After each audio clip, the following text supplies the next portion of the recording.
Em outubro de 2019, o Amazon Prime Video lançava a primeira temporada de Modern Love, que trazia 8 histórias sobre o amor que eram adaptadas de contos reais publicados numa coluna no New York Times. E aí agora, 2 anos depois, a gente tem essa segunda temporada chegando com 8 novas histórias. Mas será que elas são tão impactantes assim?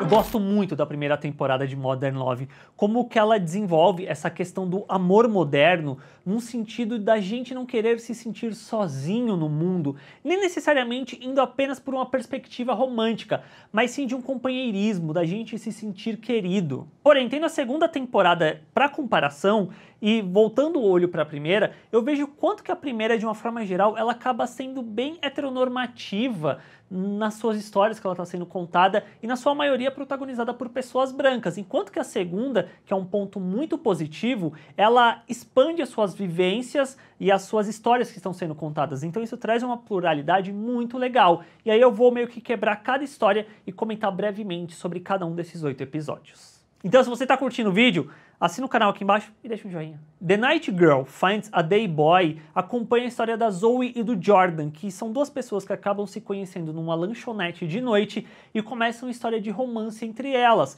Só que a Zoe tem uma condição médica que faz com que ela durma durante o dia. Como o nome do episódio deixa claro, esse episódio ele vai muito explorar esse relacionamento entre essas duas pessoas, mostrando como o Jordan é um cara diurno, ele é do dia, enquanto que a Zoe, tanto por conta da sua condição médica, quanto pela sua vivência mesmo, ela está muito mais acostumada com a vida noturna e como que os dois tentam balancear esse sentido. É quase um feitiço de Áquila nesse sentido de duas pessoas que se gostam, mas não conseguem conviver juntas no mesmo espaço, traz esse caráter fabulesco bem legal. E eu gosto muito da fotografia desse episódio nessas locações noturnas, que tem um neon, tem umas cores da iluminação que eu acho que trazem um caráter todo particular para esse episódio. How Do You Remember Me é um episódio que também tem uma estrutura bem particular na forma como ele conta, porque a gente acompanha um casal que está andando na rua e do outro lado da rua tá vindo um outro homem com sua irmã. Só que aí quando esses dois homens cruzam os olhos,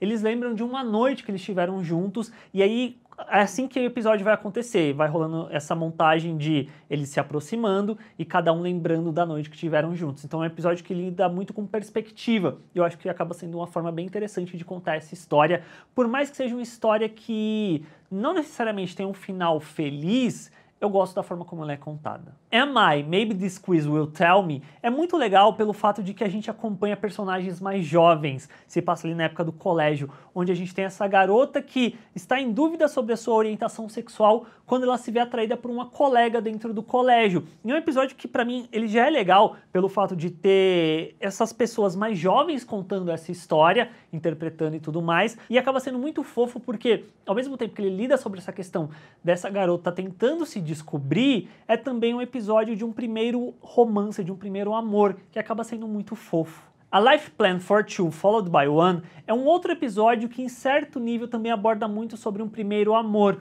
porque na trama a gente acompanha a Lil, que é uma garota que começa a estudar no novo colégio, e ela conhece o Vince, e eles acabam se tornando melhores amigos. Só que a questão é que a Lil começa a ter sentimentos pelo Vince. E é um episódio que eu acho que é muito identificável, talvez por uma quantidade considerável de pessoas, eu incluso nisso, porque quem nunca sentiu algo pelo melhor amigo, pela melhor amiga, teve esses sentimentos e de que algum modo acabou não sendo correspondido ou nunca teve a coragem de expor esses sentimentos para outra pessoa. Eu acho que esse caráter identificável ajuda bastante essa narrativa. É um episódio também bem bonitinho, que eu acho que acaba se destacando por conta da atuação da Dominique Fishback, que ela é uma atriz muito boa, que recentemente ela esteve em Judas e o Messias Negro, que está disponível no HBO Max, chegou lá recentemente, então recomendo assistir aquele filme também, porque ele é muito bom, e tem a atriz naquele filme, e ela está nesse episódio, que ajuda a tornar o episódio melhor. In the Waiting Room of Strange Disposes acompanha o Spence e a Isabel se encontrando na sala de espera da psicóloga, após ambos descobrirem que seus respectivos cônjuges estavam tendo um caso. O Spence, ele acaba sendo o protagonista dessa história e ele é um ex-soldado que voltou para casa com um plano todo pensado, bem metódico, e ele acaba se vendo perdido quando esse plano acaba saindo do seu controle. E aí acompanha muito essa jornada dele se conectando com a Isabelle, que tem um filhinho, tem uma criança pequena e também tentando seguir em frente com essa vida após o marido ter traído ela. Esse é um episódio que eu confesso que ele é interessante na sua estrutura, mas não tanto no resultado, porque o Spence tem muito uma questão lúdica em relação ao personagem, que talvez até puxe uma questão talvez de um estresse pós-traumático, da guerra pela qual ele passou, que ele acaba fantasiando muito coisas que ele vê relacionadas à guerra mesmo. Quando ele pensa de sequestrar o cara e vem toda uma equipe ajudá-lo, ou quando ele tá no mercado, ele começa a tirar comida como se fosse granada. Tudo isso eu acho que é interessante porque mostra muito da psique do personagem, só que não é tão explorado assim. E aí eu sinto que tanto a Anna Paquin quanto o Garrett Hedlund, que são meio que os protagonistas, eles estão bem, mas falta uma direção e um roteiro para puxar mais deles ainda. E aí, para mim, por mais que a estrutura seja legal, é um episódio que não é tão bom assim no final das contas. Strangers on a Train acompanha Michael e Paula, que são dois estranhos que acabam se conhecendo e tendo uma conexão num trem e decidem se reencontrar dali a 2 semanas, sem trocar celular nem redes sociais. Esse talvez seja o episódio que as pessoas vão mais lembrar por conta de ter o Kit Harington como um dos protagonistas. E, no geral, é um episódio que parece muito Antes do Amanhecer, após o final que a gente está acompanhando, dessas pessoas que acabaram se conhecendo naquela situação específica da vida e decidiram marcar um reencontro dali a 2 semanas. Só que aí tem o twist dentro dessa história, que é... A história se passa no dia 13 de março de 2020, que é quando ia começar a questão da quarentena no Reino Unido, que é onde a história se passa, mas no mundo todo por conta da Covid-19 se tornando uma pandemia. E aí eu acho que o episódio se divide em 2 partes. A primeira que é no trem, que tem um caráter bem de comédia romântica mesmo, até com direito à música sendo cantada, que dialoga com os sentimentos dos dois personagens naquele momento. E um segundo momento, que são eles separados, esperando passar esses 15 dias para tentar se reencontrar. E assim, é o único episódio que tem esse caráter mais real e tudo mais.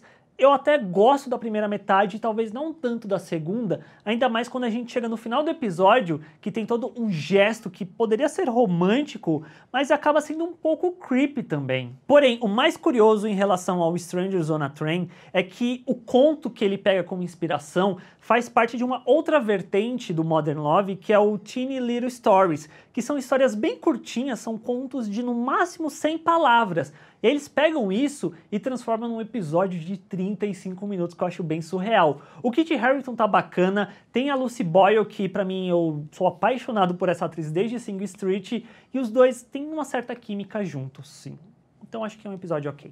On a Serpentine Road with the Top Down acompanha Stephanie, que é uma mulher que não quer desistir do seu carro, por mais que lhe dê problemas, porque vender o carro seria dar adeus ao seu grande amor. Esse é um outro episódio que tem uma estrutura bem particular que eu gostei bastante, porque a gente acompanha essa história dessa mulher, esse amor dessa mulher com esse carro, mostrando que isso na verdade é um vínculo que ela acaba tendo com um antigo marido. E eu gosto que a estrutura dessa história acaba sendo ela revivendo o passado com esse marido através do carro. Então tem uma sequência que ela tá dirigindo, meio que se despedindo do carro, que a gente acompanha várias situações da vida dos dois presentes dentro do carro. O primeiro amor, um pedido de casamento, a filha nascendo, e isso tudo eu acho bem bonito mesmo, sabe? E pra fechar, o último episódio, que é o Second Embrace with Hearts and Eyes Open, onde a gente acompanha Van e Elizabeth, que é um casal que se separou anos atrás, mas que acabam se reconectando num momento específico da vida dos dois,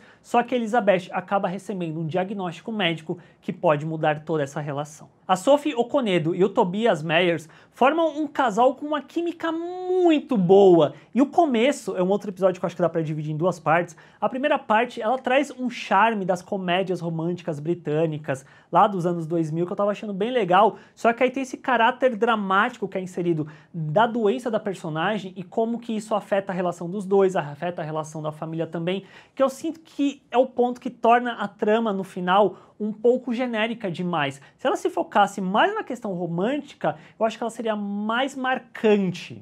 mas quando coloca esse fator dramático, ela acaba caindo para um lugar comum. O meu top 4 de episódios favoritos foram The Girl Night Finds a Day Boy, How You Remember Me, On a Serpentine Road with the Top Down e o Am I? Maybe This Quiz Will Tell Me. São os 4 que eu mais gostei e, no geral, eu gosto da segunda temporada de Modern Love também.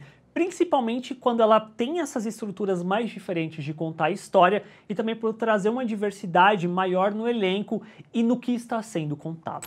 E é isso, pessoas. Qual é o seu episódio favorito da segunda temporada de Modern Love? Deixa aqui embaixo nos comentários para eu saber. Se você curtiu o vídeo, assina o canal, faça parte do Bilheteirama, é só clicar na bolinha aqui do lado. Tem um vídeo sobre a primeira temporada de Modern Love aqui, caso você queira ver. E a gente se vê na próxima.